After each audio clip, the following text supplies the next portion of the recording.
राम राम मेरी सारी बहन, एक और वीडियो में आप सभी का स्वागत है। 2100 रुपए आपके खाते में डालने का काम कर दिया हरियाणा सरकार ने।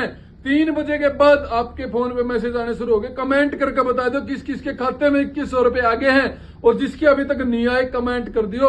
आप सभी के पास एक मैसेज आ लिया, जिसके अभी तक नहीं आ लिया सुबह तक आपके खाते में पेमेंट डालेगी। आपके पास हरियाणा सरकार ने मैसेज भेज दिया गया, आप इस राशि के लाभ पाए गए हो। वीडियो ज्यादा से ज्यादा शेयर कर दो। जिसके द्वारा मैसेज आया कमेंट करके बता दियो, और जिसके पीछे नहीं आए कमेंट करके बता दियो। आपका फार्म चेक कर दिया जाएगा। आपके फार्म में क्या प्रॉब्लम है, जिसका फार्म कंप्लीट हो रहा उसके ही पीछे आए, बाकी किसी के पीछे नहीं आए।